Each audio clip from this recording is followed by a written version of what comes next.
Mga kapuso, may inaasahan na naman panibagong big-time oil price hike sa pagpalit ng taon. May ulat on the spot si Julius Segovia. Julius?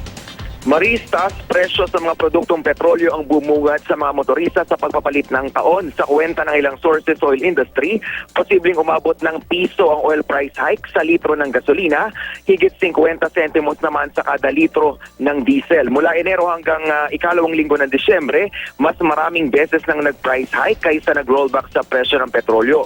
Kaya papatak ding mas malaki na ang itinaas sa kada litro ng diesel at gasolina kaysa sa ibinawas sa presyo nito. Bagay na lalong nagpainit sa ulo ng mga transport group, lalo't sa January 15 pa ang susunod na ng taon, didinigin ng LTFRB ang petisyon nilang taas pasahe. Ayon nga sa mga super maris, pabigat daw sa butas na nilang bulsa ang napipinto na namang oil price hike. Kaya ang grupong piston hindi pa rin nagsasawang ipanawagan ang hiling nilang 6 na pisong fuel discount para sa lahat ng mga pampublikong sasakyan sa buong bansa.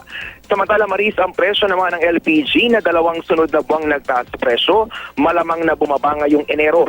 Sa taya ng ilang industry sources, posibleng pumalo sa 7 piso kada kilo ang rollback sa LPG. Katumbas ito ng 77 pesos na bawas sa kada 11 kilogram na LPG tank.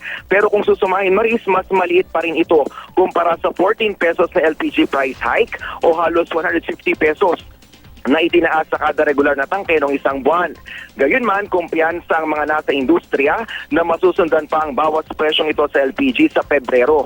Bumababa na raw kasi ang contract price ng LPG sa world market. Yan muna, Maris, ang pinakasariwang balita mula pa rin sa Maynila. Balik sa'yo. Maraming salamat, Julius Segovia.